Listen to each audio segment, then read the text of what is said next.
Namaste, Vanakkam, Swagatam, Namaskaram. Such a pleasure to be with all of you again. Today is the last class of 2020 that I'm officially teaching. Of course, you never know. I may get in a mood tonight to have a midnight session for all I know. You never know with me what happens. But the officially planned sessions, and so it is nice to see your grandchild there. Hi. I always love it when we get Zoom bombed by all the kids, the yoga kids. I just love it. So officially, this is the last session I'm teaching for 2020, and when I look back at it, what a year! What a year! What a year we have had! Oh my God! Seriously, all I can do is hope that 2021 is better, and at the same time, the yogic perspective is to see how 2020 has helped us grow and what is the transformation internally that has been catalyzed by this year. And to that question, I will say I have grown more during 2020 than in all the years before that put together. So 2020 has been a tremendous year of inner transformation. So I hope that transformation continues into 2021, irrespective of what is happening on the outside. Let the inside grow as it should. Let us invoke the Guru Parampara, the wonderful blessings of the great Gurus who enable us to be the best version of ourselves, whatever is the best version at the present moment. Om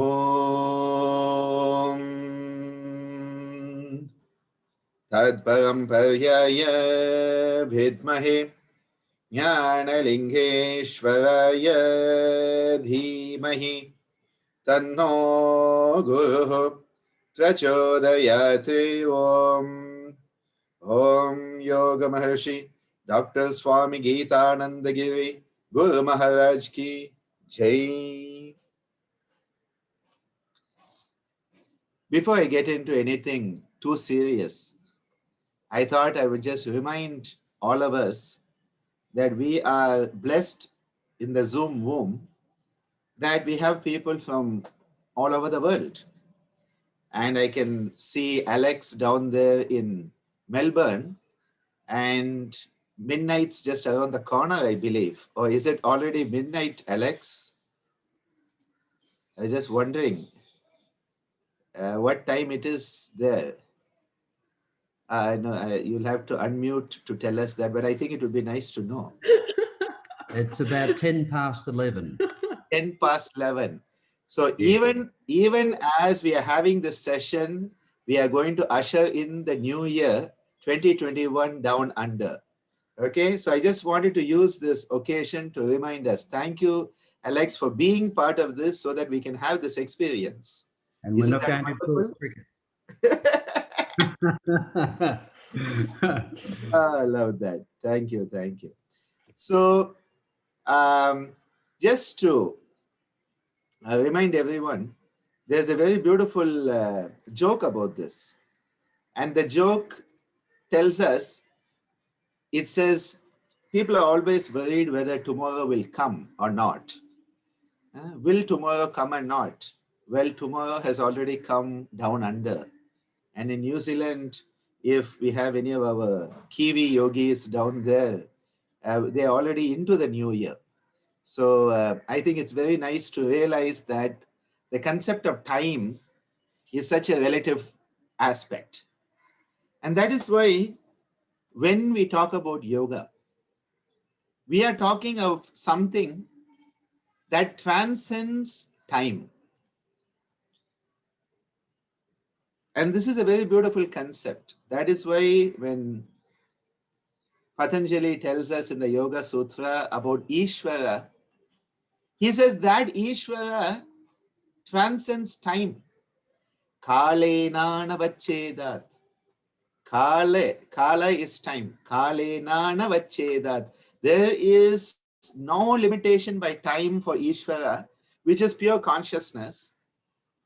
And the whole goal of yoga is to enable us to go through the process of self-transformation from limited individual consciousness into an unlimited universal consciousness, pure consciousness, where there is no you and me because there is just oneness.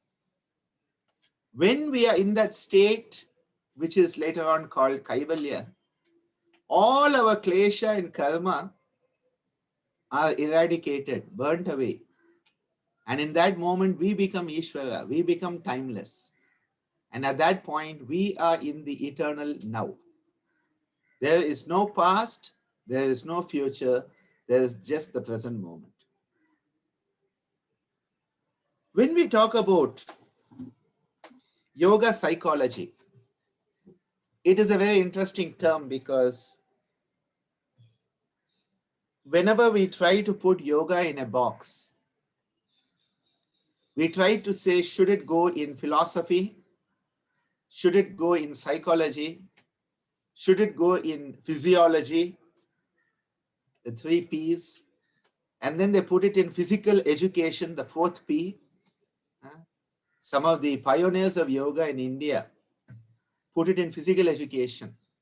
And that is why when people who are from those traditions criticize yogasana competitions, I say, you have to know where the rot started. We have to be very careful, where did it all get started being put in physical education? So anyway, that's one part of it. I'm not getting into any controversy on that, but I've been enjoying some judgmentalistic perspectives from different people on yogasana sports.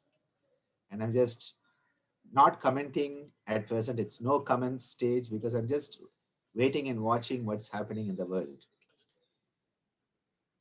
We often don't know where to put yoga. And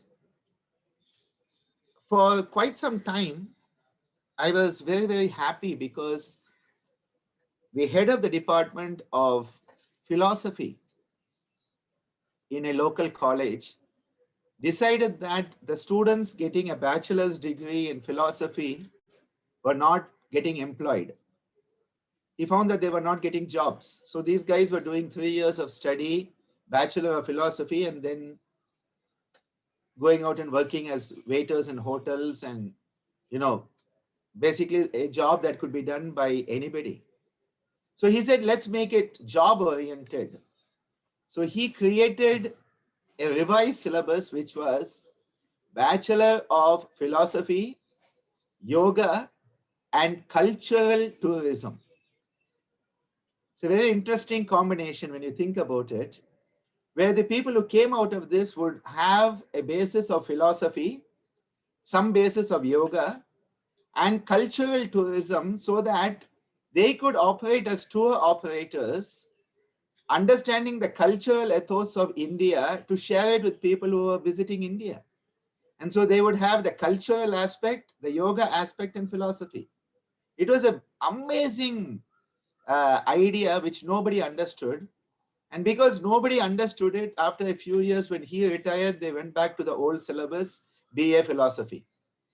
Because nobody likes anything different. They all like to be in the same, do everything the same way all the time and die the same way. Nobody likes anything different. And this guy was amazing. And I used to interact a lot with professors from the psychology department, sociology department of that college, who used to come and sit in my classes when I was teaching the students. We had 40 hours of yoga practices. And as you know, I'll never teach the practice without the bigger picture. And so they used to come and enjoy it. And at that time, I had a lot of interaction and I realized we need to create a place where yoga will stand on its own and it will interact with different streams of education be it psychology, philosophy, sociology, anthropology, another beautiful place for yoga.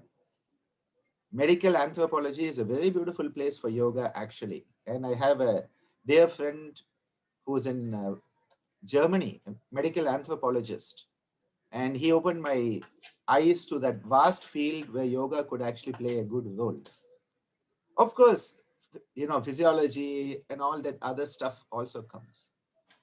But if you ask me if I were to be given a choice of one place in the modern framework where yoga actually could fit very well, it would be psychology.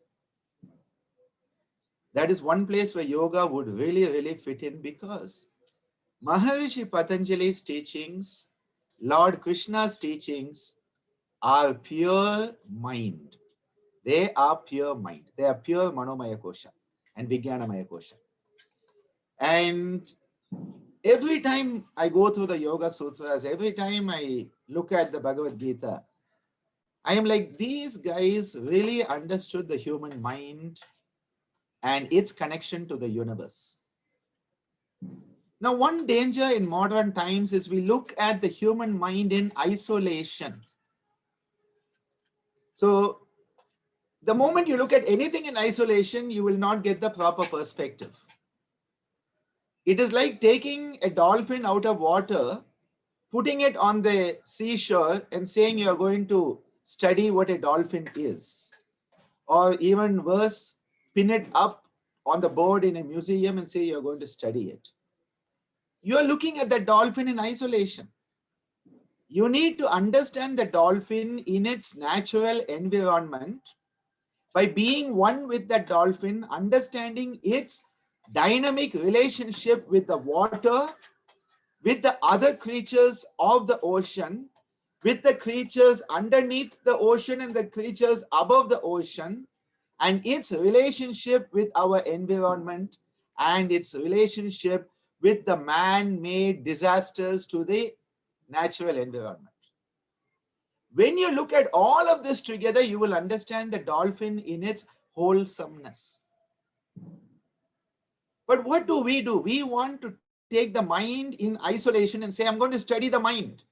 Forgetting the mind and the body have to be taken together. The mind cannot be understood without the body, and the body cannot be understood without the mind. But what we have done is we have separated them. And the dichotomy of separation of mind and body has resulted in a perverted version of what the mind is and what the body is. For me, I cannot look at philosophy without psychology, and for that matter, without spirituality. And I cannot look at psychology without spirituality and physiology, because everything has to connect. And the moment you realize how everything is connected, you get a living wisdom. Till then, it is bookish knowledge. And people are satisfied with bookish knowledge. No, never be satisfied with bookish knowledge. It's like if I say, oh, I'm going to give you Shrikant, I love you so much, and here is a beautiful pizza. You're going to say, that's very nice, Dr. Ananda, of you, but I would prefer a pizza that I can eat. Not a pizza on your screen. A pizza on my screen is not going to satisfy your hunger. He said, no, you saw the pizza. I showed you all the dimensions of it. I sent you a snapshot of it. Nah. You want the experience of chewing on that pizza, an Italian pizza, and just savoring that aromatic spice and the cheese and that, I got you all hungry, right? You want to savor that moment of oneness with the pizza.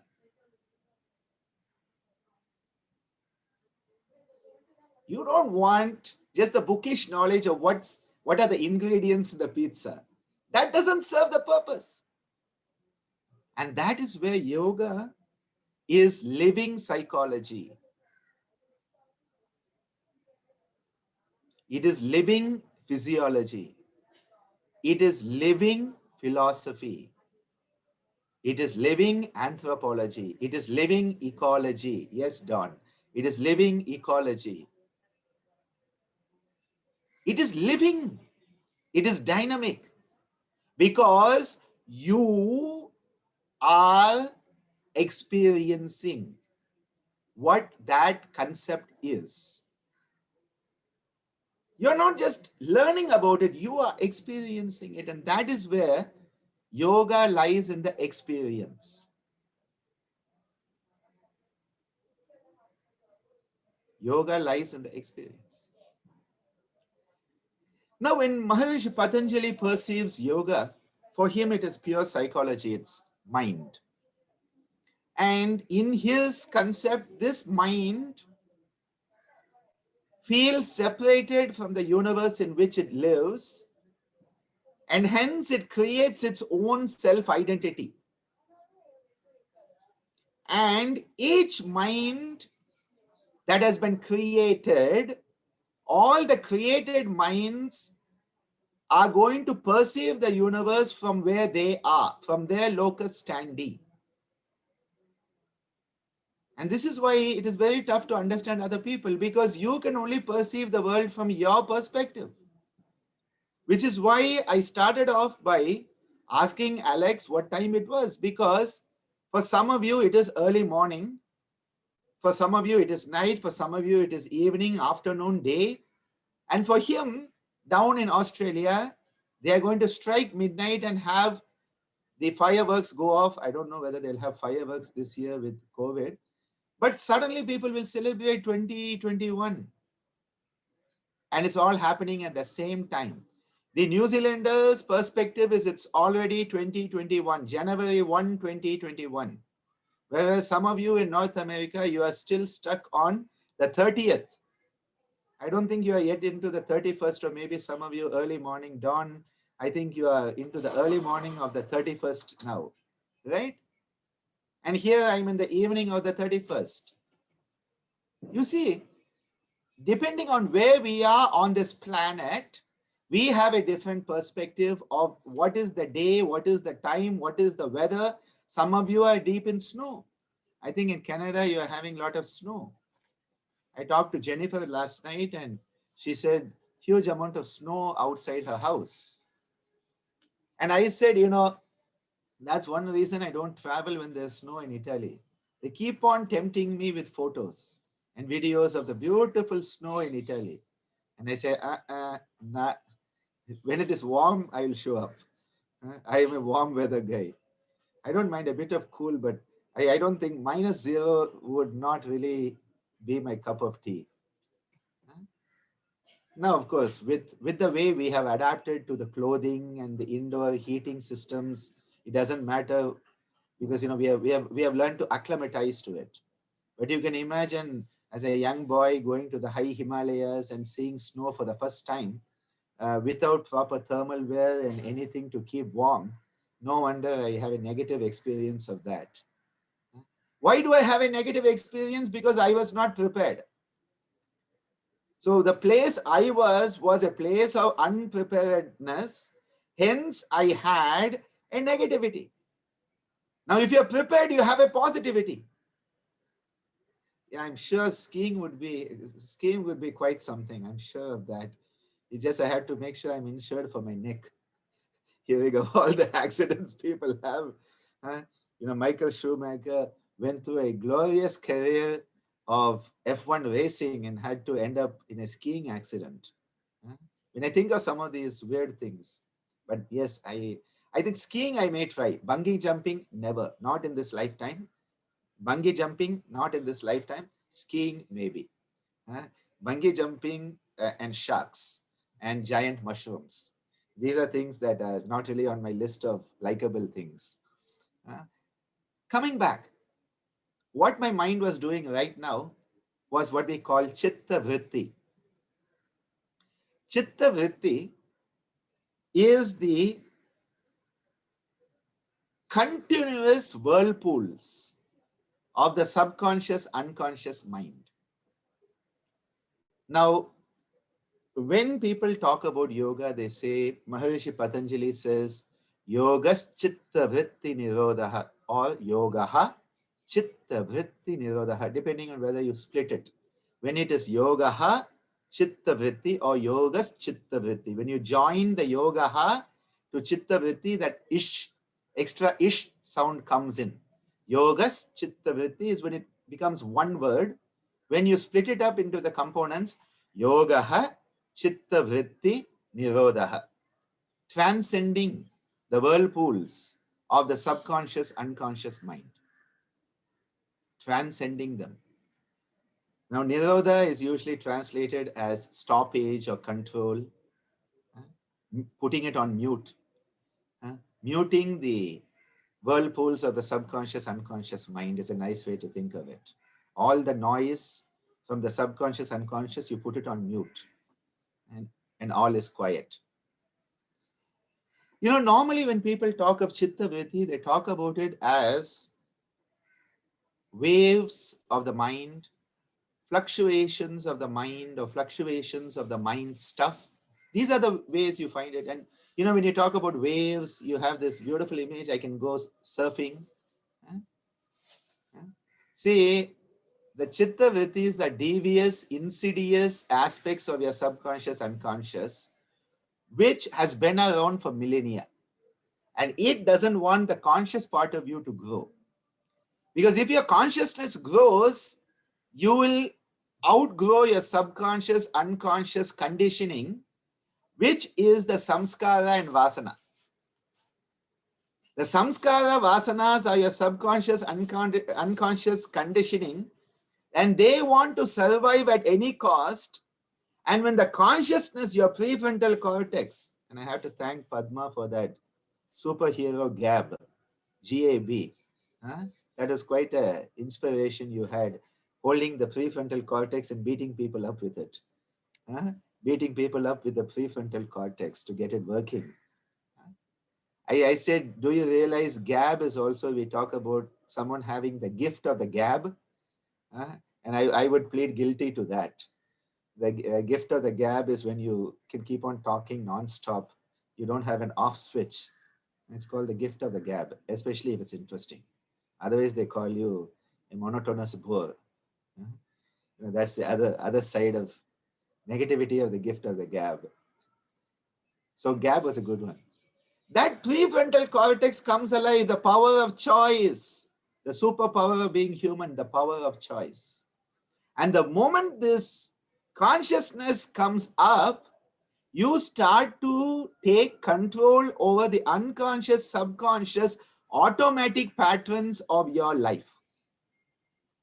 These may be psychological tendencies, samskara vasanas, conditioned habits, tendencies, inherent, inbuilt tendencies, the vasanas. They are inherent tendencies. The samskaras are conditioned habits, habitual conditioning. And both of these, the tendencies and the conditioned habits, are subconscious, unconscious. They are not conscious at all. And they are very deeply ingrained. They are so deeply ingrained because ever since you were a one-cell amoeba, you have been developing them.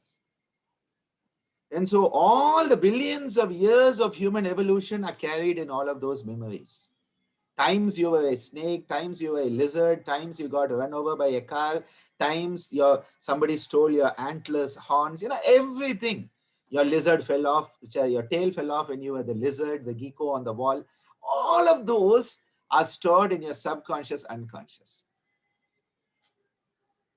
Now they have no use as a human being. I'll tell you that much. As a human being, why are you worried about your tail falling off? You don't have a tail anymore. You are not a small fish worried about the big fish eating you anymore. You are not an antler worried about the hunter stealing your horns. You are not the goldfish worried about somebody catching you and putting you in that goldfish bowl. You are not that. You are a human being. But the subconscious, unconscious is carrying all of that remnant. And now the new kid on the block, this consciousness comes and it's a very nice one. It says, hello, how are you? And the subconscious, unconscious is all the bullies who have been there before. They know all the back alleys and they're going to mug that conscious, nice guy. I'm giving you a visual metaphor there. They are waiting in the dark alleys, and this very nice, conscious, prefrontal cortex guy walks into that trap. And that is why Maharishi Patanjali says, you have to start dealing with them. You have to outgrow them. Swamiji's message was, you never solve your problems, you outgrow them. You never solve your chitta vrittis. You never solve your conditioning and tendencies. You cannot. They are so deep. But what you can do is outgrow them. You can transcend them. And that is where the power of choice comes to say, I am not going to do it the way that lizard did it. Because I'm not a lizard anymore. I am not going to do it the way the rat did it, because I am not a rat anymore. I'm not going to do it the way the cat, the dog, the donkey, the dinosaur, the rabbit. No.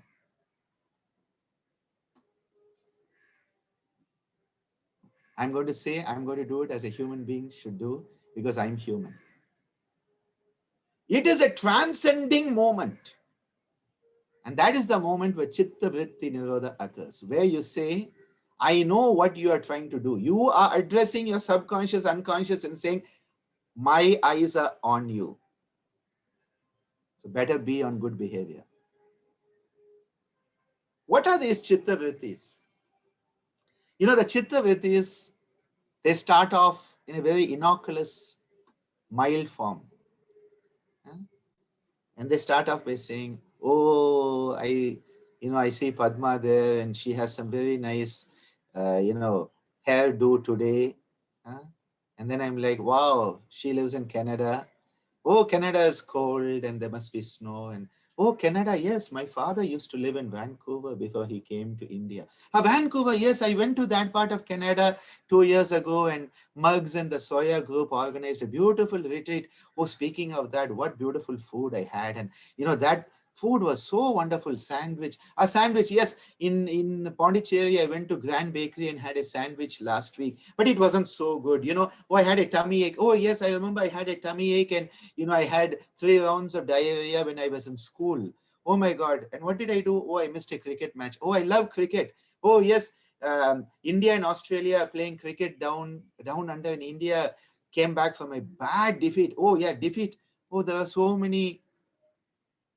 You start off by saying Padma's hair looks good.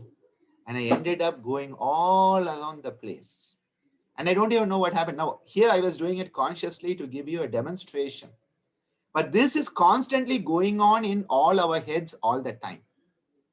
We are constantly, and we are not thinking about it. It's just like, random, random flashes, and something is associated to something else is associated to something else. And bingo, you don't know where you are. And before you know it, you have lost all track of where you are, which is what the subconscious, unconscious wants. Because then you are kept busy. You have no time for consciousness. You have missed your date with consciousness because you are so busy with unconsciousness. Keeping your date with consciousness is Chitta Vritti Nirodha, the power of choice, that you say, enough of all of your troubles, keep quiet, I know what I'm doing, it's time for my date with consciousness. It is very, very important, because the Chitta Vrittis, normally they are so innocuous, but then they become hideous. When they become hideous is when they start going, I am no good. Nobody likes me. I'm always failing. My life is the worst life ever. I have the worst parents. And you go on this negative Chitta Vritti trip, I tell you seriously, you are just going deeper. That is why Swamiji called it the whirlpool. It's not a wave, it's not a fluctuation, it's a whirlpool, because it starts off at the surface. You don't know what's happening. It catches hold of you.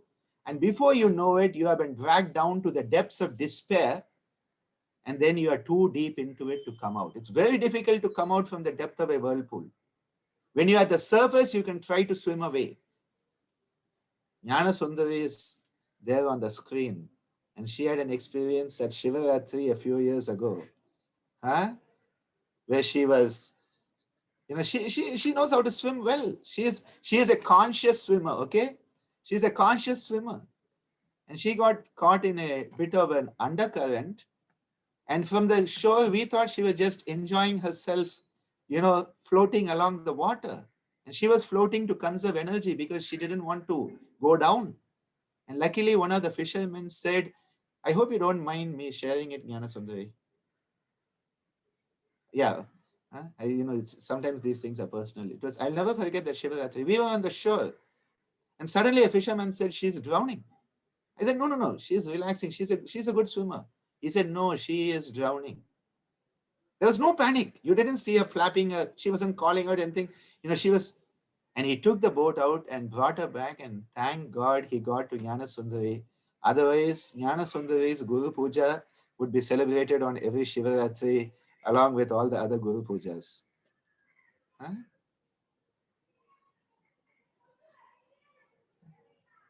I'll never forget that. She knows how to swim. She knows what she's doing. She was not too far from the shore. We were all nearby. And yet, a catastrophe could have happened. Same thing with the Chitta Vrittis. You think, oh, no, this is just a modulation of the mind stuff. No. These are hideous, bully thugs who are waiting to mug you in the dark alley of unconscious subconsciousness. And that is why yoga is about putting the light on. Because the moment the light is on, these guys, they are scared of the light. They love the shadows. They always love the shadows. You don't get mugged on the main road. You get mugged in the back alley where it's dark. That's where Spider-Man has to come. Spider-Man, your friendly neighborhood Spider-Man. And he has to come and save the person. Or Batman has to come. And zoom, beat up the bad guys. Who is the superhero who has to come? Your consciousness. Your power of choice, which is the light within. That is why yoga is geared towards putting on these inner lights so that all the shadowy tendencies can be transcended. When you are the light, there's no shadow. So coming back, the Chitta Vrittis are classically described as fivefold. Pramana, Viparyaya, Vikalpa, Nidra, Smritaya. And this is right in the beginning of the Yoga Sutras. What is pramana? Pramana is cognition. The whole cognitive process itself is a Chitta Vritti. So every moment you are constantly cognizing something. This is why I'm saying this is constantly going on. You're cognizing something or the other. And that is why when I asked Ammaji the other day, I said, Ammaji, what is my sadhana? What am I to focus on? She said, nothing. And that was the answer that immediately I knew everything. Because it is the nothingness that helps you transcend this desire to focus on something. Because when you try to grasp it like a mirage, it disappears. Pramana is cognition. So we are all the time cognizing something. The second, if you are not cognizing it, you have a misconception going on. So misconception is the other side of cognition. So you are seeing the classical one. You see a rope and think it to be a snake. Now, Maharishi Patanjali says the Chitta Vrittis can be two types, painful and non-painful. When you cognize something, it may be painful, it may be non-painful. And if you are looking at a stick or a rope and you think it to be a snake, it's a non-painful vritti. But if you see a snake and think it to be a rope and lift it up, it's definitely a very painful vritti. There are painful and non-painful, he calls them. Klishta, aklishta. So pramana is cognition. Viparyaya is misconception. The biggest misconception is we see human beings on this planet and think they are humans. And that is not being judgmental. That is just realizing that you have to realize you have wolves in human clothing. You have tigers in human clothing. You have donkeys in human clothing. You have chickens in human clothing. And just be alert that you're dealing with a chicken, not a human being, and then you're fine. Huh? As long as you expect them to be human, that is where you're going to have all your disappointments. But if you know you're dealing with a chicken, then there's no issue. Swamiji was very clear with that. It is not being judgmental. It is just being careful and understanding how you have to choose your attitude towards that person, place, and thing for your own mental peace. The third one, vikalpa. This is a very dangerous one. We are always caught in imagination, hallucination. Vikalpa is where you are daydreaming. People say, what is the difference between vikalpa and viparyaya? Viparyaya is where you see a rope and think it to be a snake. In vikalpa, there is no rope also, but you are seeing a snake. So that is the difference, that vastu shunya. Patanjali says vastu shunya, which means in reality there is nothing there, but in your mind you have created the fact that there is a snake there. And this is like all the CGI effects of modern movies. They are very good examples of vikalpa. And you have this great background with those multitude of big warships, and it's all computer generated. There's no reality there. The actor is standing in front of a green screen. You look at those, I love those images where the actors of, say Jurassic Park or, the Titanic, it's very, very interesting. It is very interesting that, you have all this, and then you look at the real image of behind the scene, and it's just a green screen, and they are standing there and looking up at, most probably a bottle. And that bottle has become a dinosaur in the movie. It's amazing. It's amazing. And sometimes there's nothing there. So if the bottle is there, it is viparyaya. If there's no bottle also, then it is vikalpa. And that is how people are living their lives. Swamiji used to say, he said, when you lived in a cave and there was a saber-toothed tiger, getting stressed about the tiger made sense. But now there's no saber-toothed tiger. It's just your partner. Get up in the morning, look at your partner, and you see a saber-toothed tiger, and you get stressed about it. You go to work and you see your boss, and you don't see your boss, you see a saber-toothed tiger. Shrikant goes to school, and there are all these teen saber-toothed tigers sitting in class there. We all have it, okay? We all have it, and we are reacting to saber-toothed tigers that don't exist. We are reacting with our stress reaction. We are reacting with the stress reaction to perceived saber-toothed tigers. And why are we perceiving? Because our mind is a created mind which has come out of ignorance, that has given a self-identity and now wants to preserve it at any cost. That is why Patanjali says the only mind that is freed of all of this is the mind in a state of meditation, deep meditation. Because in the state of deep meditation, there's no you. And when there's no you, there's no perception as an created individual. It's a very beautiful concept when you understand what he's talking about. He then says the fourth of the vritti is nidra, sleep. And we spend 1/3 of our life sleeping, which is good for us. Sleep is rejuvenative. But in sleep, a lot of processes are going on. And many people are sleepwalking through their life also. That's also a type of nidra. Not just the actual physical process of sleeping, but sleepwalking through life is also a type of nidra. And then smriti, which is memory. Memory is a very important chitta vritti. Your memory bank and the hippocampus and other parts of your brain are constantly storing memories. It keeps on taking everything and putting it into the memory. It is like your computer memory. It keeps on putting it then, and you go into the computer later, you're like, why did I ever store that? I never wanted to store that junk. When you had small discs, you had, a couple of, what was it, 125 KB. I think that's where we started off.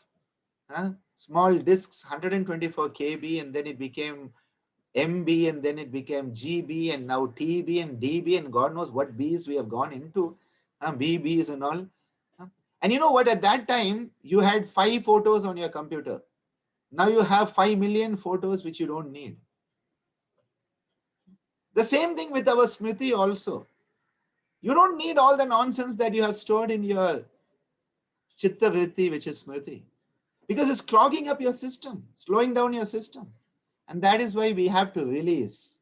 This is where Ammaji's expression of asana as an exercise to exorcise the old primitive memories. She said, through these asanas, you are exercising to exorcise, to rid yourself of these primitive memories that are stuck in your system. A very beautiful way to perceive asana and perceive all the yoga practices. Exercise to exorcise. The only time I would ever use the term exercise with yoga is in this context, and it's a very specific context because it's poetic and rhymes. Exercise to exorcise. If you say technique to exercise, it doesn't have that same, rhyme and rhythm. So Amma's poetic sensibility gave us that. These 5 chitta vrittis are keeping us constantly occupied. And when you're constantly occupied, you are occupied with your vritti. Patanjali says, vritti sarupyam itaratra. He says, you identify with the vritti. I see something, and so you say, I see. Now you have identified with what you are seeing. I hear. I think. You have identified with it. The moment you are caught with the vritti, you have identified. You take on the form of the vritti. It is only when you transcend the vrittis that you will actually be at ease with yourself. It's a very beautiful concept. He says, when the chitta vritti nirodha occurs, tada drishtu, at that point, drishtu, the perceiver. It is normally translated as the seer. I prefer the word perceiver. Because seer means then you only think about the seeing, the eyes.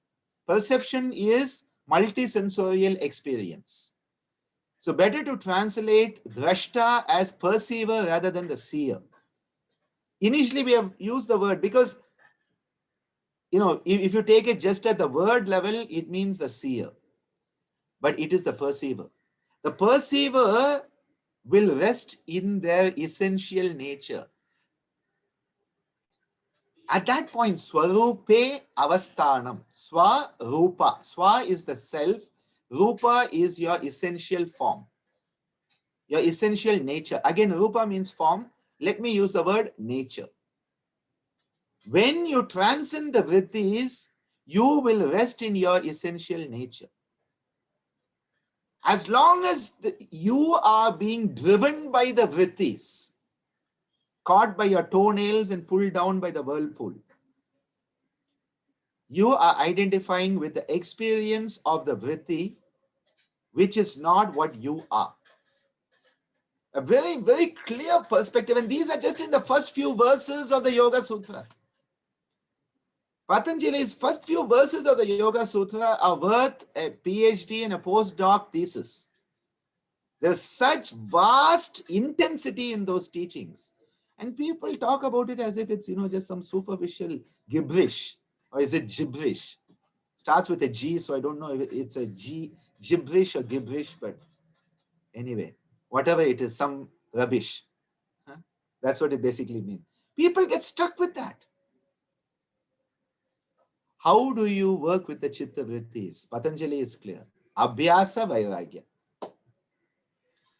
It is not that you say, today I'm going to work on it. It has to be a constant 24-hour, every moment, mindful effort to be alert to the devious, hideous plans of the subconscious, unconscious, and say, watch it, guys. My eyes are on you. I know what I'm doing.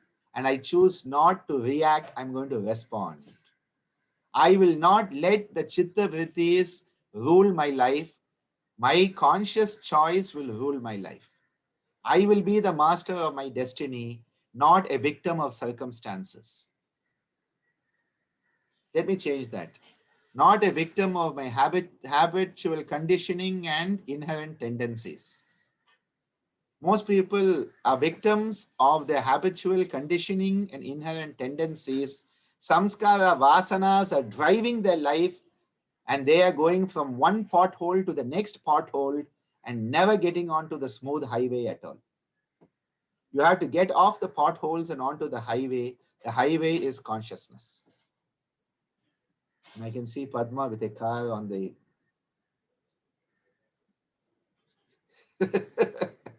highway there. But getting out of the potholes is tough. Because most of the time, our perspective is so limited, all we see is the pothole. Our nose is so deep in the mud, we don't see the sky at all. And that is why the human being has that opportunity to look up and see the sky. Most animals don't have that. When they are down on the fours, their perspective is only what's on the ground or what's in front of them. The lower nature, the animal nature, and I'm using animal here in a very kind way, not in a negative way, but they are limited to that level of perspective. They do not have the capacity to look up at the sky and aspire for something higher. Well, maybe they do, and maybe we don't know about it. But we have that opportunity. But how many of us look up? How many of us take our eyes off the mobile phone? How many of us stop looking at our toes and look at people around us? That is the change that Chitta Vritti Nirodha has to be there. Now, when commenting on the Yoga Sutras, different commentators have brought in a concept called Chitta Bhumi, which is again the mind. Now, the word, let me, I'll first deal with this and then I'll come to something else. Yeah. The Chitta Bhumi, Bhumi means the plane, Plane. So what are the planes? What are the planes at which our mind exists? And it is said that there is one plane. The one plane is called Muda. Muda. M-U-D-H-A or M-O-O-D-H-A. Muda is the dull, inert state of mind. So the bhumi can be a state, it can be a plane of the mind, a mind plane, or a state of the mind which is so dull and inert, it's like a stone. Without being judgmental, there are a lot of people caught in that. Muda is a very common human state of mind. It's astonishing. It's astonishing. You might as well be talking to a wall when you talk to some people. And that is that Muda state. And I'm not condemning, judging them. I'm just saying you have to be alert to it so that you can deal with it. Otherwise, you are going to go mad. It's like you bang yourself. Imagine you talking 24 hours a day to the wall. Okay. What would be your state? It's not going to be good. Okay. So when you talk to people whose mind is like a wall, be ready that you are going to feel tired as if you have been talking to the wall for the whole day. It's as simple as that. Nothing wrong. Fine.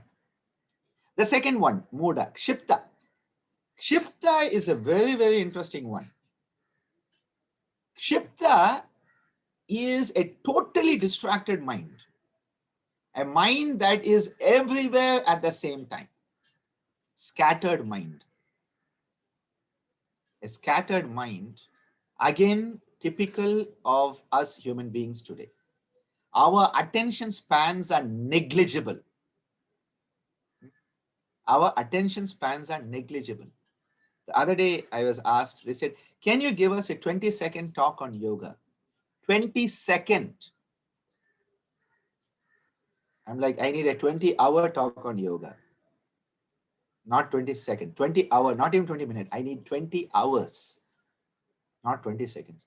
No, you see, people, we have to catch them. I'm like, go find somebody else. I said, go find somebody else. Huh? 20-second talk on yoga. Why? Because the consumer has limited attention span. I'm sorry for this usage, but to hell with the consumeristic idea in yoga. Yoga is not for consumers. Yoga is for aspirants who are willing to make the effort for what it takes. And I'm sorry about it, but that is what yoga is. We are not selling anything. As I say, I am not for sale. Yoga is not for sale. There is no price. It has to be earned. You cannot buy love, okay? You have to earn love. You cannot buy respect. You have to earn it. You cannot buy gratitude. You have to earn it. You cannot buy yoga. You have to earn it. That is what yoga is.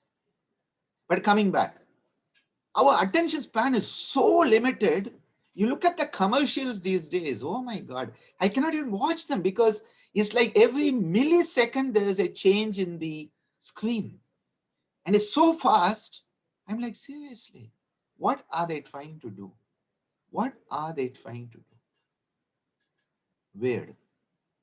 That is the Kshipta mind. Then comes the Vikshipta. Now the Vikshipta is a mind that is moving from being scattered to becoming a bit more focused. And this is a mind that you find in people who have embarked on the yoga journey. Because you cannot be on the yoga journey without a Vikshipta mind at least. Because you need enough time to focus, and especially if you are stuck with Dr. Ananda, because he always keeps talking for 2 hours. And if you need a 20-second talk, you're not going to get it from him, okay? So the very fact that you can sit and listen to me for 2 hours means that at least you have a Vikshipta mind. This is actually what it is, because you are capable of bringing a mind that is scattered and saying, let me focus it. You have already moved from that scattered mind to a mind that is capable of focus. That is the Vikshipta. Now, the first two are common in the ordinary person. The Vikshipta is where the person starts to come on the path of yoga. And when I talk about yoga, I'm talking about something higher, not just the asana. Not just the asana. A Muda mind can go into asana very easily. A Muda mind can go into very dynamic vinyasa krama and enjoy itself, no doubt about it. But I am talking about real yoga. I'm talking about real yoga. At least a Vikshipta mind is required. Otherwise, self-inquiry is not possible. A Muda mind and a Kshipta mind is incapable of self-inquiry. It cannot happen. A Vikshipta mind is now capable because it has started to move from being all scattered to one pointed. There is already a transition happening from the all pointed to the one pointed. It's already happening. So yes, that person is capable of focus. And the moment you are capable of focus, you are capable of yoga. And I'm talking about an inner aspect of yoga here, not touching your nose to your toes and all that. That's a different type of focus. Even a Muda can do that very well. So don't worry about that part of it. Yoga is for everybody, no doubt about it. Whether everybody is for yoga is to be asked. Now you have gone through Muda, Kshipta, Vikshipta. Now comes the next part, which is a one-pointed mind, Ekagrata. Now this is a mind that can enjoy being with itself. A mind that can enjoy its own company. doesn't need distractions, doesn't need the music and the dance and the popcorn. It is a mind that can be at ease with itself. It is the ekagrata. And I tell you, this is a beautiful mind.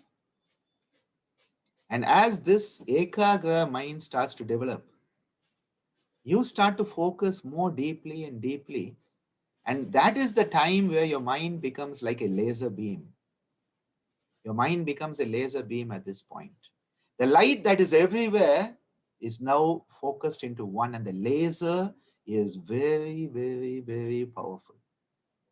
And the ekagrata mind is so powerful. This is the mind that can start to produce what is called para psychological phenomena and all that type of stuff. You know, people, they bend spoons and they do all sort of stuff like that. You hear of those type of experiments being done. Sort of sounds like X-Men, the mutant series. Uh, that is ekagrata mind. A mind that is so focused, it is very powerful because it is like a pneumatic drill drilling in the same spot again and again and again until the effect has been produced. And then comes the fifth stage, the fifth plane, the fifth level, which is niruddha, a mind that is totally at stillness.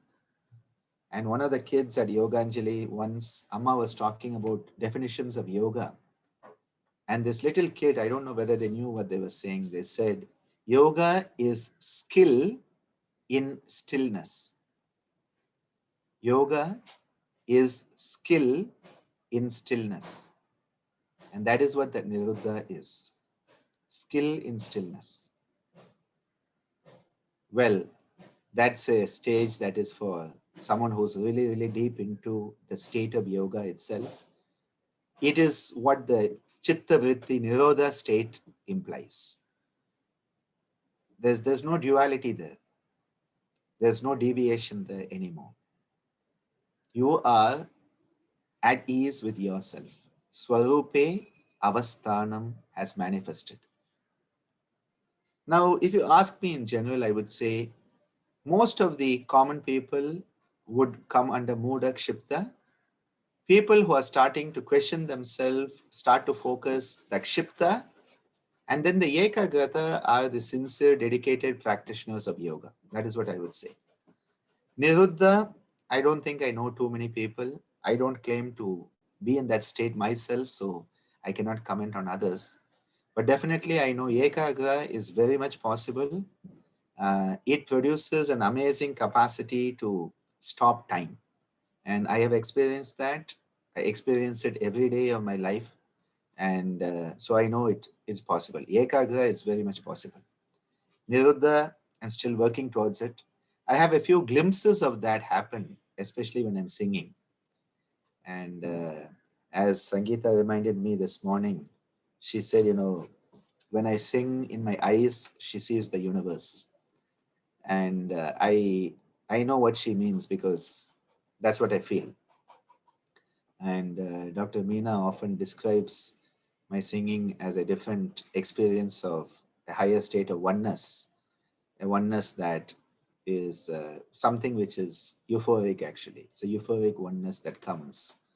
And I have experienced that with my own singing guru, my Manasika inspiration, Sankarayana sir. When he sings, I just sit there and I'm in that, I'm in that state. It's ecstasy. It's ecstasy. Anyway, that's a different thing. So chitta vritti nirodha, chitta bhumi. And I just saw Michael had asked about the question why the vrittis are said to be painful and non-painful, but are not said to be pleasurable. Well, the reason is because all of this is impermanent. So when it is all impermanent, what we perceive to be pleasurable is actually false. And that is why that concept of pleasure is not brought in by Patanjali. Now, often people, when talking of Buddha, have that same perception that Buddha also doesn't talk really about pleasure. He's always talking about pain and the non-pain. You don't find Buddha really talk about pleasure as such. And Patanjali and Buddha have a lot of similarities in that.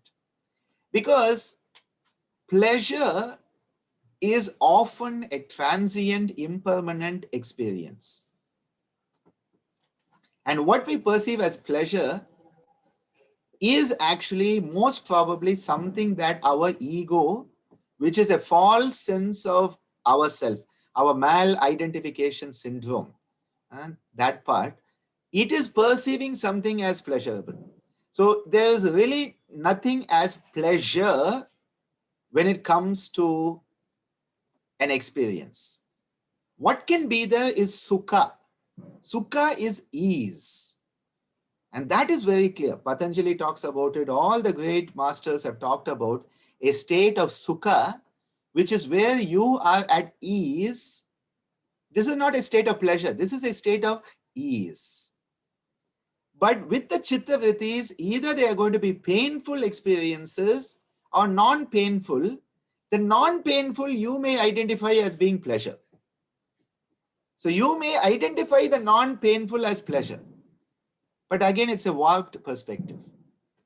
And that is why here Patanjali's use of terms is very, very apt. The usage of the terms in the Yoga Sutra is so apt that it numbs the mind, which is actually what it's to do. You go beyond the mind by numbing it. Another concept which we want to talk about here. In ekagrata, it doesn't mean negative thought. Well, some people are ekagrata on negativity. And that is where you have to be careful that your mind, you have to really know what you are doing before you go into ekagrata. Because a powerful ekagrata mind, if it focuses on negativity, the drill is going to be a negative drill. So that is why other aspects of yoga are so important. The yama niyama are so important. And that is why Kriya Yoga with Tapa, Swadhyaya, Ishvara Pranidhana is so important before we really go into the depths of the mind. We have to be very careful. Otherwise, some of these can be powerful tools in the wrong hands. An electric axe, electric saw, chainsaw in the hands of a toddler. You don't really want that, okay? You don't really want that to happen. You need somebody whose cortex is functioning good before you give them an electrical chainsaw. Okay. Coming to the another concept, which is there in the first pada itself, in Samadhi Pada 1.33, which is a very good one, Chitta Prasadanam. Chitta Prasadanam is a tranquility of the mind, a placidity, a tranquility of the mind. Prasadanam here refers to a very beautiful state where you are at ease. There are no ripples, there are no waves, there are no whirlpools, and there is a great clarity. See, like if the water is always moving, you see nothing. When it's all still, you can see the treasures that lie at the bottom of the pond. The same thing here. As long as the mind is going, it's all noise. It's all noise. And it's only when you can actually see or hear what you need to hear. Most people's mind are like,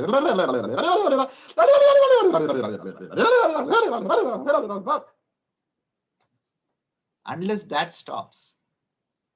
Now, Patanjali says, if you want clarity of mind, he says clarity of mind, you have to start choosing your attitude.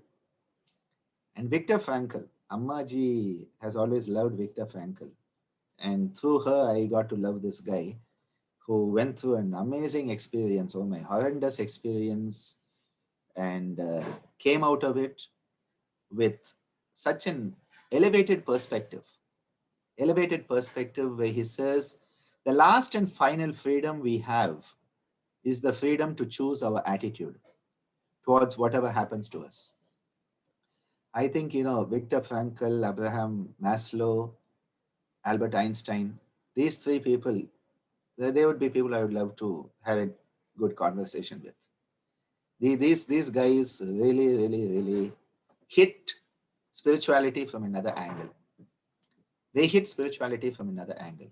And very interesting, all three are Jewish. Very interesting. And Swamiji's version of history is the Jews originated in South India from a place called Kadalur, which is not too far from Pondicherry. And that Abraham was a Brahmin who got kicked out and sent away into exile. A very interesting version of history Swamiji has. No book tells you that version. And Sarah had a sari on, and that's how she got her name, Sarah. Anyway, Swamiji's alternative version of history is very interesting. And we'll come to that some other day. The Brahmins of South India and the Jewish people, there are a lot of similarities. There are a lot of similarities in many things. Problem is we keep on looking at everything through a narrow prism. What does a prism do? Breaks up the clarity, and then you think everything has different colors, which means everything is different. But it's all the one and the same light. The narrower the prism, the more the deviation. Just remember that. The narrower the prism, the more the deviation. Coming back. Yes, Maxine, thank you for that. Man's Search for Meaning. I think it's what, 40, 50 pages. It's a small book. I remember someone sent me a PDF of it, and oh my God, seriously, every word is worth keeping in mind. Coming back, Patanjali, long before Abraham Maslow, long before Viktor Frankl, Patanjali, he says, well, you have to choose your attitude. You have to choose your attitude towards whatever happens to you, whoever is in your life, and whatever is happening in your life. Place, person, events that happen in your life, who come into your life and who go out of your life. You have the freedom to choose your attitude, and by choosing your attitude, you attain mental clarity. And he gives us 4 attitudes. Now, the number 4 is a number of stability. Number 4 is a number of stability. And that is why whenever you find number 4 in Indian culture, it is a number that those are concepts for stability. When you find the number 5, it is for transformation and activity. And there's an amazing subcurrent of the power of numbers, of yantra that comes through culture. He says there are 4 attitudes. He says, Maitri is friendliness. Karuna is compassion. Mudita is cheerfulness. And upekshanam, indifference. So he gives us examples of 4 attitudes. It doesn't mean there are only 4 attitudes, but he gives an example of 4. He says friendliness, compassion, cheerfulness, and indifference. And he says these are to be applied to the appropriate place, person, thing, event that is coming into your perspective. He says whenever you find a person, a place, an event, a thing that is in a state of ease, sukha, as I answered to Michael earlier, it is the sukha we are talking about. Some people translate sukha as pleasure also. When they say dukkha as pain and suffering, and sukha as pleasure. Some people sukha, dukkha, they put it, but the better word for sukha is ease. Ease is what sukha is actually. He says when you find people who are at ease with themselves, when you are in places that are at ease, that have a state of ease. The other day I mentioned with Vijaya, who did that beautiful demonstration of the Virya and the Shashanga in our last lesson of the yoga step by step. I mentioned how there is a beautiful sense of ease in Vijaya's presence. And you would have seen it in the video, and also we shared another video. A very beautiful sense of ease. That is the sukha I'm talking about. When you are in places where you feel at ease, when you are with people who are at ease with themselves and where you are at ease with yourself, Patanjali says the attitude to be adopted is friendliness, Maitri. He is amazing. I tell you, he is saying not because of the other person. You are choosing the attitude for your own goodness. Because if you choose the right attitude, you are going to be at ease with yourself and have mental clarity. This is not about the other person at all. It is you choosing your attitude. People often take this and they say, oh, this is being judgmental. I said, to hell with your judgmentalism. Yoga is not about judgmentalism, it's about discernment. And there's a big difference. People don't understand the difference because they are in muda. That is a problem. Without being judgmental about that. Very difficult. People have asked me that question a lot of times. You know, Patanjali says, when you find a situation, a person, a place, an event where there is suffering, dukkha, he says, adopt karuna, compassion. In moments of despair, have compassion. Not just for others, for yourself also. Don't be too hard on yourself. In those moments of despair, remember, even Arjuna had moments of despair, so why are you being so hard on yourself? Have compassion for yourself also. Have compassion for others who are suffering. Have compassion in places where suffering is there. And from that compassion, you have clarity. The next one, he says, you will find people, places, events that are striving for nobility, to be noble. Punya. The word punya is noble. People who want to be noble human beings, homo nobilis. People who want to do the right thing. People who are choosing to live a right life. Places that are striving to create an environment where nobility can flourish. He says, when you find that, be their cheerleader. Mudita. Mudita punya.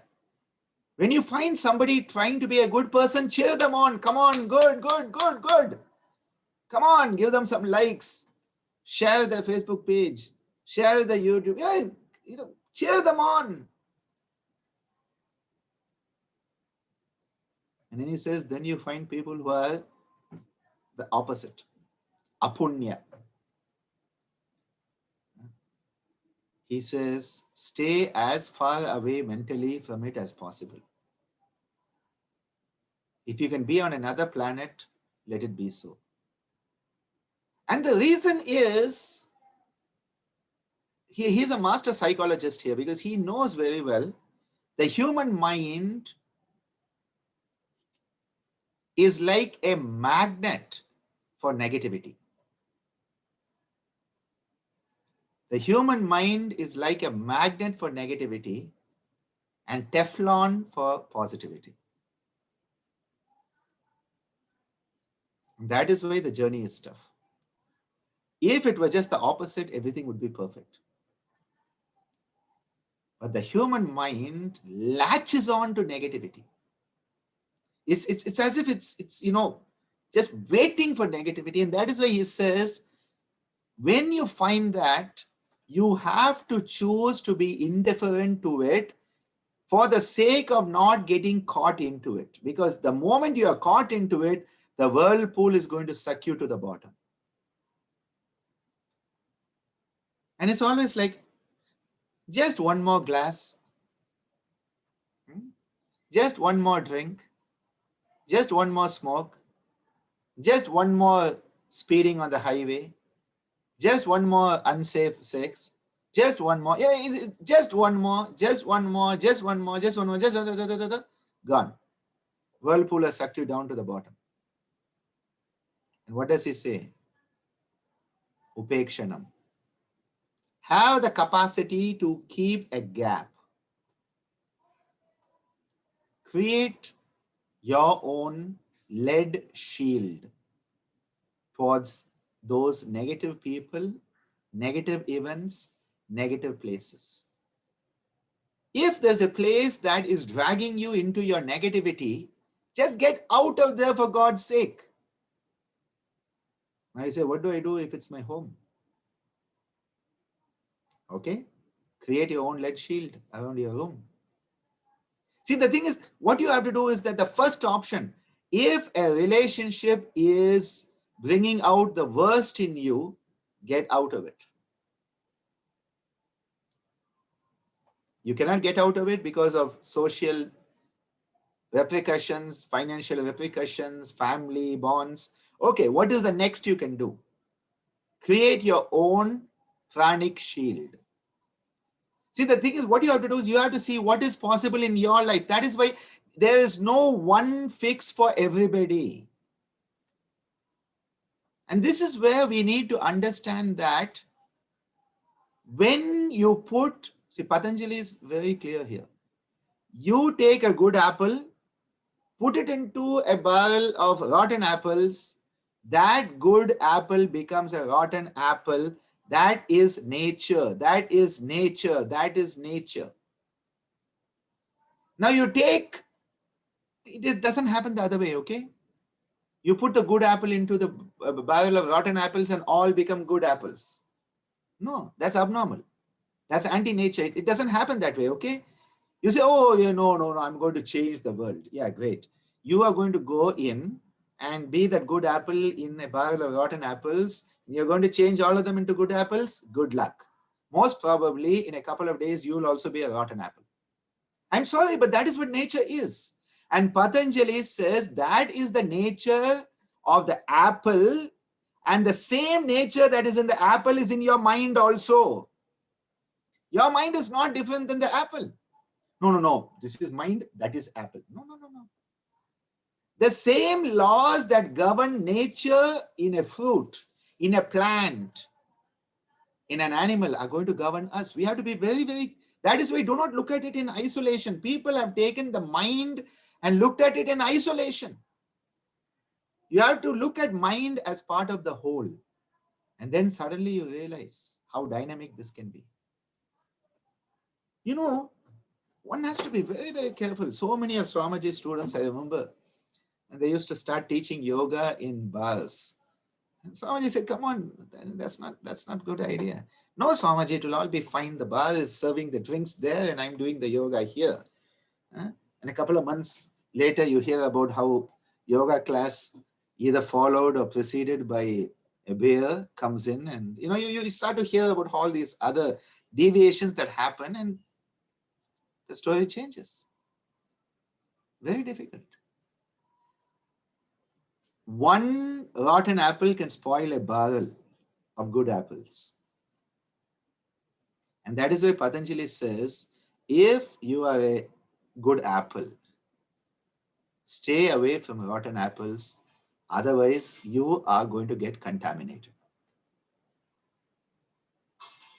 The upekshanam is not because you're saying, oh, you are bad and I'm going to be the savior. No, it's not about anything like that.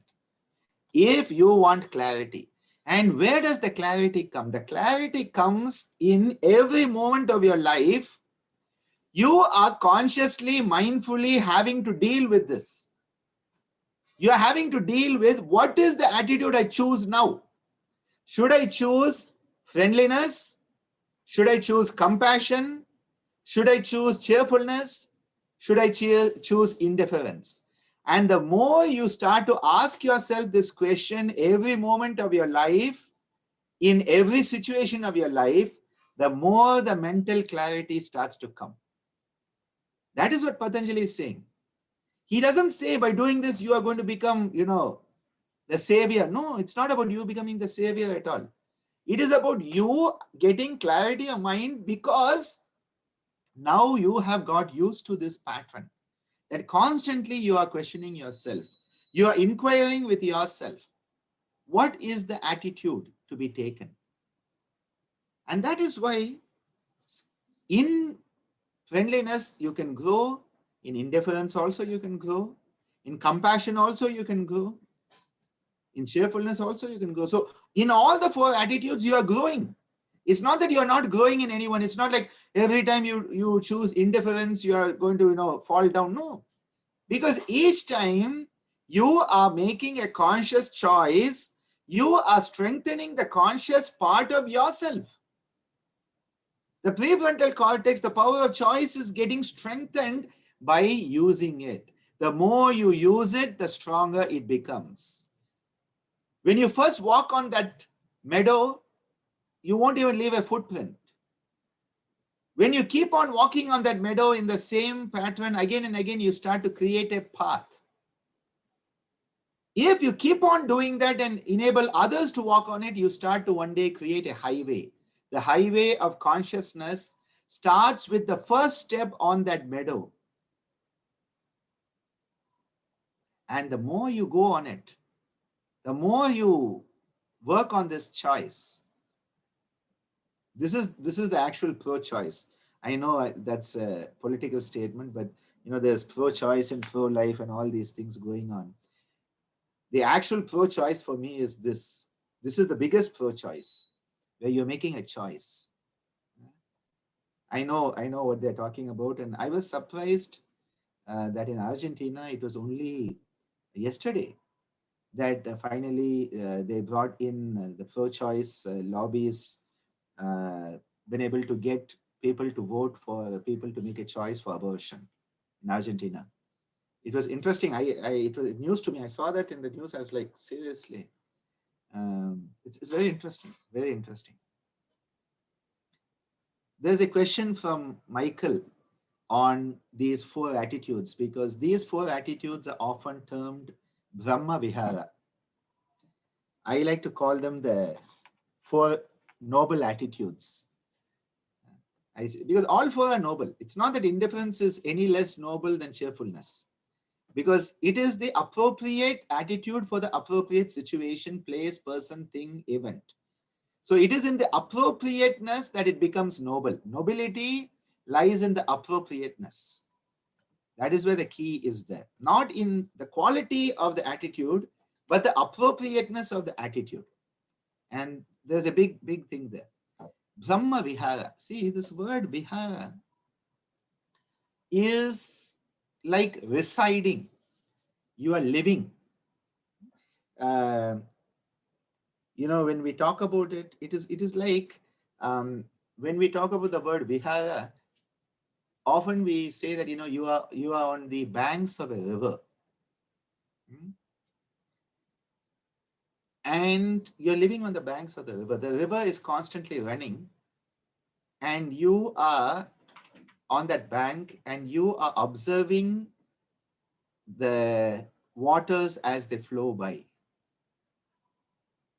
Here, it is the river of the Brahman itself. It is the river of the Brahman itself, and you are becoming an observer of the flow of life. So I would say becoming an observer of the flow of life is how I would like to translate this. And these four attitudes enable you to become an observer of the flow of life. Because every moment you are mindful. Is this a situation that warrants one of these four attitudes? You are observing yourself, you are observing life, and you are with the flow. It is not that, see, again, what we have to understand, this is dynamic. Somebody one day may evoke from you friendliness. On another day, indifference may be the appropriate attitude. So don't lock yourself into these attitudes. That's why it's a river. A river is constantly flowing. If it doesn't flow, it's not a river. If it doesn't flow, it's not a river. So there's a constant flow. Today, my attitude may be appropriate to be cheerful towards a place, person, thing, or event. Tomorrow, it may not be appropriate. And that is why the appropriateness is what makes it a Brahma Vihara. The noble attitudes in tune with the flow of life itself. Chatur Bhavana is how I like to talk about this. Chatur is 4, Bhavana is attitude. These are the 4 attitudes. And these 4 attitudes are attitudes that I have personally worked on a lot, because many people, I if I start to make numbers, I think in the last 27 years of very, very mindful living. December 29, 1993, my father attained Mahasamadhi. And I've shared a photo of him and me and Ammaji sitting together, our last family sit together before he was put in Samadhi that day. Very mindful for at least 27 years, if not more. Meeting hundreds of thousands of people, knowing thousands of them very, very personally. I know many people more than even what the family members may know. That is the type of relationship I have with so many people, because I value human beings and their stories. And this is something I've consciously, very mindfully, really, really questioned myself. What is the attitude that is appropriate in the present moment? It's all about the present moment. And that is where the power of choice comes in. And this is a power that is strengthened by yoga. This is the power strengthened by yoga, because the more mindful you become, the more self-reflective you become, the more introspective you become, the more wholesome your perspective becomes, the more you will be able to choose the appropriate attitude. And that is what Amma has defined dharma.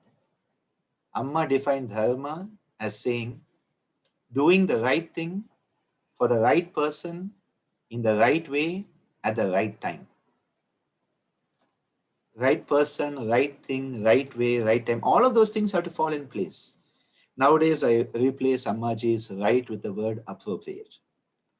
That's the only sort of, maybe it's a political correctness or maybe it's linguistics. Appropriate response to the appropriate person at the appropriate time in the appropriate way. So instead of right, I just put appropriate there, because for me, appropriate is a better term than right. And in that, dharma comes alive. Dharma is right useness. Using everything in your purview in the way it is to be used. Using your mind, your body, your emotions, your capacity of choice as it is to be used. And it's all in the present moment. Recently, I had a test of this, because a dear student had gone astray and been a bit disrespectful and other issues like that. And after a few months, suddenly showed up on my doorway. And it was a very good moment where I had to be alert on my response. And I'm proud to say my response was appropriate. And that makes me feel very good. It's very easy to say, get out, you idiot, how dare you come back. You give the right response, and then the person also then responded appropriately, and everything changes for a much better situation. There's a bit of Pratipaksha Bhavanam here, and that's a topic for another day. I had planned that also, but even just these 4 attitudes, you could go on for 4 hours, because the depth of these teachings, Maharishi Patanjali understood the human mind in and out. And it's just astonishing. It's just astonishing when you start to get into this. It is not theoretical, it is something that can be lived. These are attitudes you can choose every moment. And the more you choose it, the more you become a master of your choice. And the more you become a master of your choice, you become a master of your destiny. Because destiny lies in your choice. My choices yesterday are my destiny today. My choices today are my destiny tomorrow. The present moment is where you can alter your destiny by your choice. But once you make a choice, you have to bear its ramifications. Once you have made the choice, you have to bear the ramifications. But you have the power of choice right now. I think this is a good place to stop my monologue part. And we have had a lot of nice questions that I've tried to clarify. And this is something which I could go on and on and on, because for me, this is what yoga is all about. It's this in-depth exploration of ourself as a human being. That's what it is. In-depth exploration. And Devasena wanted to say hi to all of you and give you a happy new year. And Divya will also like to say hi. So I'll invite them to say hi to you. The other day, I wanted Devasena to say hi during lesson 13 of the step by step, and then timing and other practical issues here um, came up. But I think, yes, Divya. Divya didn't know I'm going to call upon her. Yes, yes. You can just say hi to all of them. They all love you a lot. Namaste to all of you. And I was listening to the Satsanga, so I was sitting right here and didn't expect him to put me on screen. But Expect the unexpected. so thanking you all, and it's lovely to see all of you on screen, and really means a lot. And I just wanted to share something small from today's little thing with Ammaji. I went down just to check on her, and her face was not good. And I asked her, what's the issue? And she said, I lost something. And then I realized that in the morning, a guest had come to see her from the press who has been doing all her books. And he had gifted her a diary and pen for New Year. So that pen had somehow really got into her, and that has sort of pulled her down. But once she got her pen, she was so happy and it was really nice. And then that's when I came back up and joined the class. But I just felt that you all must know that she's coming back into track, and I felt very personally that she will come back, and I was informing her that next year she's the one, so we better watch out for her, that she'll be leading us in, I don't know in whatever form or in whatever way it is. But it's nice to see that some things haven't changed in her and she's coming back into track. And I'm responding to all the emails. It's taking me time. So I think I've done about 10 or 15 of them. So I'm trying to get it back to all of you, but I will let Aishwarya bring it back to you because she brought it to me. So I'm answering it, and I'm making sure that Ammaji says things that she wants to tell you instead of, Dr. Sir or me telling it. It will be better what she can say. So you all will be getting your emails in the next 1 week. And thank you all for your kind gesture over Christmas for the Guru Dakshina and those lovely heart symbols, and especially the video from Sangeeta's group. I think Padma, Divya, Hirata, and many people were there, a few of you. And I was with Dr. Sir, really means a lot. And your love and those tokens of whatever it is makes him going rather than we here, because sometimes we kind of pull him back. But I try to come back to track, as he said, not to go too deep into the whirlpools or else I can't get up. Thank you, and happy new year to all of you, and want to see you all soon in person. Namaste, everyone. Happy to see you all always, and because it's a very great energy from each and every one of you, And of course, that's talking about the perception like that. So we have the concept like Lord Muruga have the 6 head. Of course, Lord Brahma also have 5, had 5 actually. Then Lord Shiva took one out.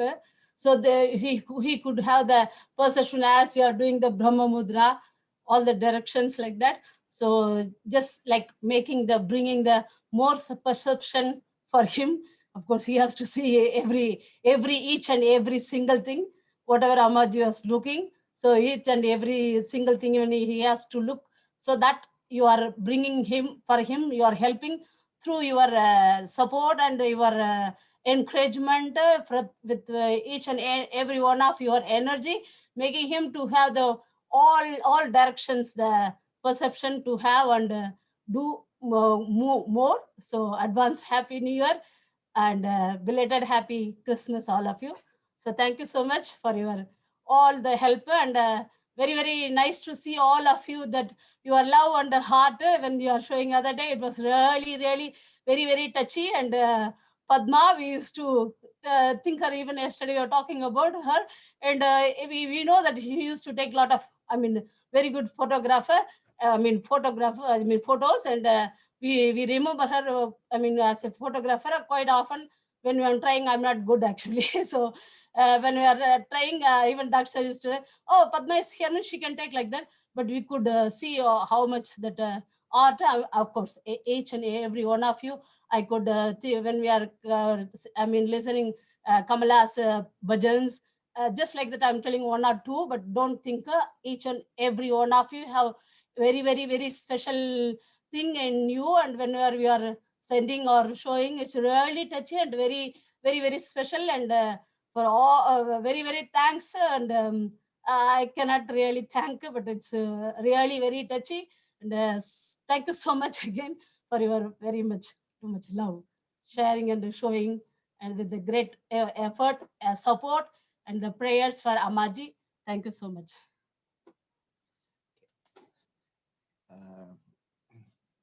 Before we end, is there any question anybody would like to ask, or anybody would like to say anything live? We can take a few moments because we are on the new year, so it's always possible. If you would like to say something, otherwise I'll make you say things. That's what I am. I do that type of thing. So I have to make sure I don't get anybody who's going to cry on screen. We have a lot of that in this parampara. We all don't mind crying, and that's a good sign. Okay, so I think I'll ask Jnana Sundari, because Jnana Sundari is my wise go-to person always. I never understood why people thought I was wise. Never. And I wasn't expecting that story to come up either. I would like to point out that was a very strong current. I couldn't get across it, so I thought, okay, I'll just see what happens. And I wasn't worried. I wasn't worried at all. So it just goes to show you give up, you give in, you accept, and the universe looks after you. So this is kind of what we've had to do this year, isn't it? Very much so, in fact. Well, I don't know really what you want me to say. I hope next year will be healthy and happy and luminous for everybody. Yeah, thank you. Thank you, Jnana Sundari. Jnana Sundari is always just such a beautiful Atma, someone who is very, very luminous. And Amma chose a beautiful name and she called you Jnana Sundari, the beauty of wisdom itself. And it's very true, very, very true. I know the next person's not going to expect me, but Maxine, I just wanted you to say hi. And this is what I do. People never know when I'm going to put them on the spotlight. Hello. Yes. Hello, and hello everybody. Feeling very moved as ever. I can't tell you how incredible it's been this this year and this lockdown with having all these amazing sessions and so much richness and so much sharing. And it brings tears to my eyes, really. It really touches, it resonates. And I think there seems to be a feeling, there's just a resonance that is certainly in two directions for all of us, or many directions. And I think that is a very special quality to the svadhyaya, that level that you're, you lead by example. I feel sharing for all of us. It certainly touches me, and everybody here touches me. And the style in which these sessions of the satsang, also the step by step, but all the other wonderful sessions, particularly the satsang, and hearing, watching all the links and the wonderful contributions of the teachers, of everybody, that in the nature of everybody, those people and everyone expressing themselves, everyone finding their voice, their connection is really what I feel this is all about, finding our own path, and that being so interconnected. So just a big thank you, and thank you to everybody. And I'm really looking forward to the year ahead shared together. Thank you, everyone. Beautiful, beautiful. Thank you, Maxine. And it was in around a similar time, the end of December, that we first met at Kaivalya Dhamma. Been more than a decade and a half now, I think. Yeah. It's been a long time. And so the end of December is when Kaivalya Dhamma usually has their conferences. And so it was one of those conferences that Maxine and I first met. And well, yoga has kept us together and given beautiful experiences over the many years. So always nice to have you there, Maxine. It means a lot, I would just like to, where is it? Yes, someone who doesn't expect it is going to be Dawn Browning. And you don't expect it, and that's why it's going to be there. Because, yes. Oh my gosh. Wow. I am actually at a loss for words, which is rare for me. This group and your teachings and the community has added so much to my life and experience. It's really, I can't even put it to words. So I'm trying to put it in action. I think, Dr. Ananda, you've encouraged me to speak up and out and share the teachings, and I am stepping into that. So thank you so much. And each of you in this group have contributed to that. So you're a blessing to me, and I hope that we all flourish in the coming years. Thank you. Beautiful, Dawn. Really, really wonderful. And it's just so wonderful, the different people you meet up during this year. And Dawn has been one of those beautiful people I've met this year, a beautiful person doing wonderful work. And I first got to know of her through her poetry reading. And anybody who loves poetry, well, those sensibilities and sensitivities are very yogic. So I think that's kick-started, and her previous training and continued support for my dear friend Joseph LePage, who is one of the true yogis I count upon as a dear friend on this planet.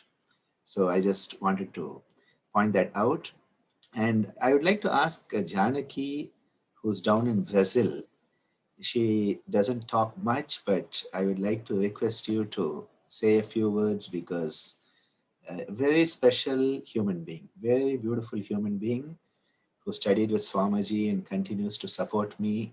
This whole year has supported me on each and every one of my online sessions. Hello from Brazil. I don't really know what you want me to say, just that I'm very happy to be here. It's been a wonderful year, thanks to many of you. And praying a lot for Amaji. And let's hope the new year brings us some health and happiness, and that we continue on our journey together. Thank you, Dr. Ananda. Thank you so much, Janaki. Your blessings, your love mean a lot for me. And to have you with me on this journey, to have your love, to have your blessings, I think is very, very special for me. And this is what makes my life so interesting, is so many people who have known me since I was a kid can still take me seriously. And I think that's really your large heart that can still take me seriously, because when you know somebody from the time they're a kid, it's easy to think that they haven't grown up. That's a tendency, that's a common tendency. But people like Janaki, their grace, their blessings, and their love really empowers me. So thank you for being you and empowering me to be whatever version of myself I can be, hopefully the best one for now. And then we keep working on those variations.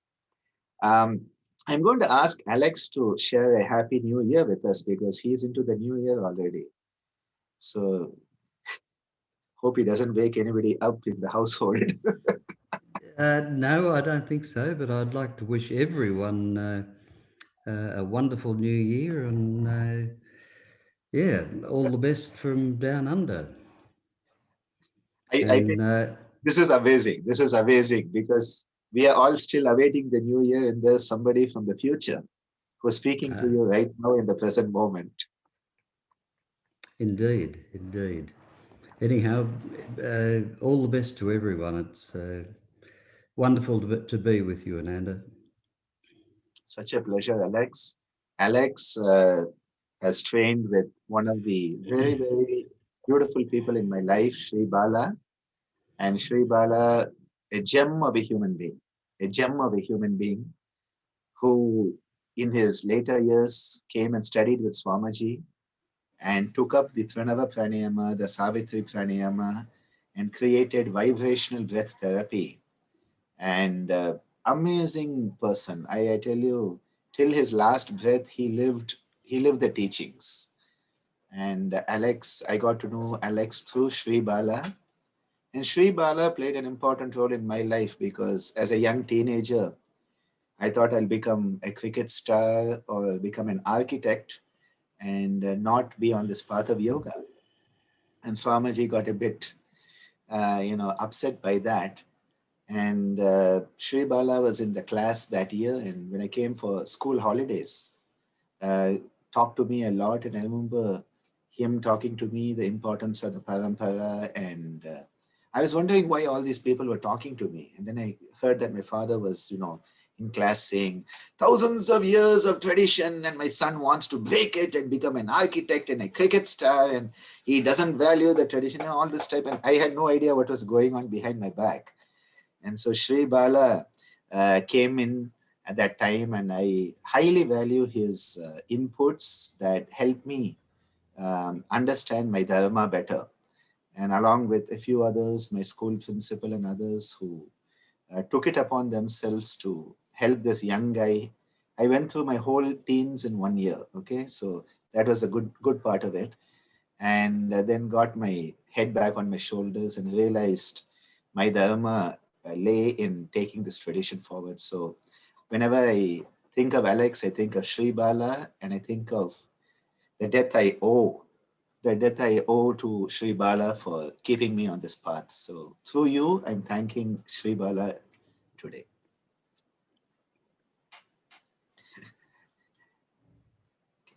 So if we have anybody who would want to put their hands up, we'll go for a few more and then we'll close. We have gone a bit late, but I think it's fine. Do I see a hand up, Shrikant, or are you just moving a shawl? But I saw your hand move, so now you are trapped.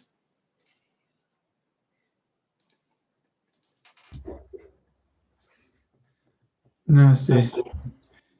I was just adjusting my shawl, but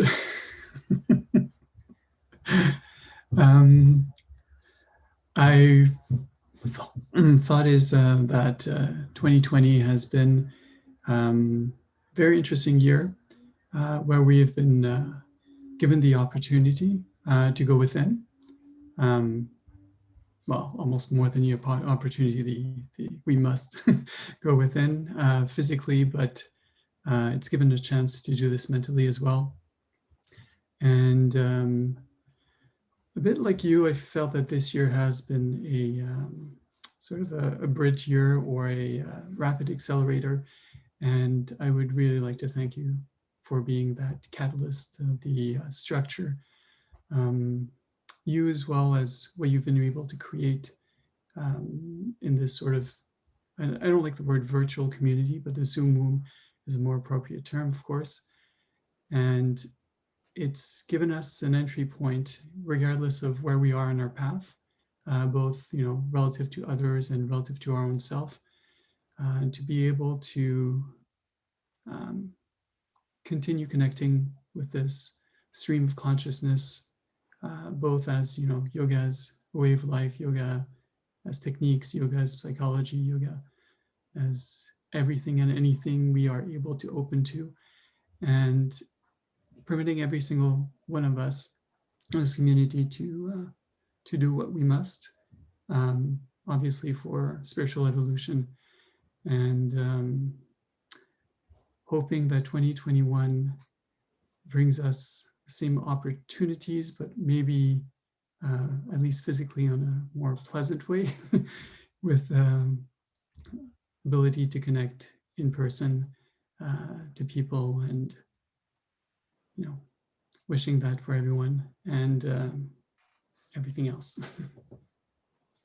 Thank you so much, Shrikant. That is so true, that a transformative year at one level, and we will hope to have the same transformation, but with more human contact, maybe, where we can replace the virtual hugs with real hugs. So we'll definitely hope that manifests, and I'm sure it is going to manifest. It will manifest, because I think there are enough people who have decided to take things forward in a positive way. So it will be amazing. I'd like to request Dr. Meena to say a few words. She's had quite a year also. Vanakkam, all of you. Good evening and good morning, wherever you are. This year has, 2020 has been quite a jolt, I would say, because what we had been going on as a normal situation so far, so many years, has completely been upside down, changed over, and whatever we have never dreamt of was kind of happening. Have you ever dreamt of a lockdown for 3 months, 4 months, and we would never, the usual stuff that we had been doing, and wearing a mask has become, usual practice now, which is of course for our safety, but then there are so many changes, so many adaptations that we have learned, and we have come to terms with what we never would have thought we would be able to accept and move ahead. But we have survived all these struggles so far. And what is going to be in store for us 2021? Is there a new normal that is going to be set? Or is this going to become the normal for the future or a few more months or years? We never know what we have in store. Maybe that is the beauty of life, right? So keep expecting, keep hoping, and whatever it was, this whole year, a lot of changes. It has enabled at least me personally to understand the reality. What we thought was not real has become real, and what is real has become unreal. And the generality of everything, where we expect we would get help from, and it has not happened, and where we never expect, it has happened. So everything has kind of changed over, for the good is what I would say. Who has to stay in our lives? Yes, they do stay. And the only happy moments, and the calm moments, or whatever you would like to call the refreshing moments, where those 108 days of classes with sir, the morning satsangas that sir used to give, that was kind of the solace, I would say, through all these turbulences that we were going through. And especially I would like to mention my husband, who was, like very upset with all the change over, and he was having a lot of trouble adjusting to this new normal. But sir's classes, I would say, has brought a kind of a new life to him, and changed, I would say, the whole perspective of what yoga is. Because at home it would always be kind of like, yoga is your profession, it is your work, fine, keep it. When you come inside the house, as you leave your slippers outside the house, leave all the professional stuff outside. Once you come inside, it is family time. So if I need to take a call from office or something, it is kind of like he would be, I'm sorry, yeah? I'm kind of opening all this now. So he's running away, see? He's escaping now. So it would be kind of, I had to make a lot of explanation, give a lot of, cut a sorry figure at times. So it was kind of like very stretching and stressing for me, kind of balancing both the work and home and the other things. Everything all at one time would be a lot of strain on me at times. But now, because he is sort of, all those 108 sessions of sirs, and I have to, again mention now here with all of you here, what changed my perspective of yoga is one theory session. How I came into yoga is like one word from Amaji: start learning yoga. That was the term, I mean, the sentence that she told me. She just looked into my eye and said, start learning yoga. That's it. Why, what, nothing. That was the first time I'm meeting her amidst a big, huge crowd, amid so much of noise during the annual day, all the music and all the like it was really noisy there. But this is one statement which I held on to, and I was telling Ammaji, my whole life took a U-turn after that. And one theory session of sirs made me understand, at least I hope I'm understanding that, what yoga is all about. And my journey started into this pathway of yoga only after that. All the qualifications that came by, they are all just additional. It was just my, for my satisfaction, that I did, because the emptiness that was there, the vacuum that was there after my son left for his higher studies and he got married, he is settled down, so there was a big vacuum that was created. So I think yoga filled in that gap and filled me completely, changing my whole life, through which like I'm really blessed to be able to reach out to people now. And that's something that I truly enjoy doing, interacting with people. So unless and until this tradition exists, sir exists, Samaji exists, nothing would have happened for me. And this 2020 has thankfully changed the perspective of what yoga is to my husband also. So making the stretch is much less now. If I had been stretched up to this, it is a little less now. I won't say the stress is not there. There are other kinds of stress, of course, but still, office, there were a lot of tensions going on. Where and when is not, it is not there. So how do we move ahead? Accept everything and keep changing, like sir says. Change your perspective, change your perception, and think it is all for the good, and keep moving on. And that is one word where I was like trained with Swami Chinmayananji when I was in my school days up to my college days. This is something which he would always tell us: see, just think of life as a drama happening around you. We are all just actors in that. So everything is happening around you. You are the audience. Just sit there quiet and watch the play. That's it. Enjoy the play. So it's something I have held on to. And he would always say, whatever happens, happens for good. There is some reason, we understand later. But all these, and of course, thanks to sir, Thank you, sir. Very, very fortunate to have you and Amaji in our lives. Now I can say not my life, our lives. Huh?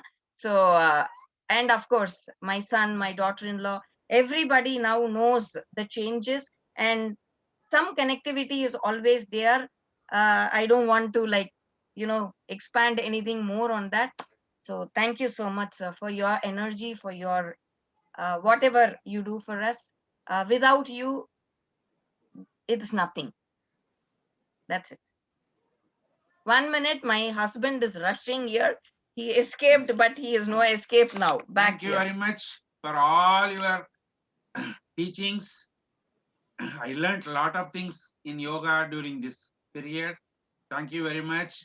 Advance Happy New Year to all the Geetananda Yoga worldwide family members. My blessings to you all. Thank you. Thank you. Thank you, Apu. Thank you so much. So happy New Year, all of you, and let's have a wonderful year ahead and a wonderful life for all of us. Thank you so much, Dr. Meena, for that excellent perspective.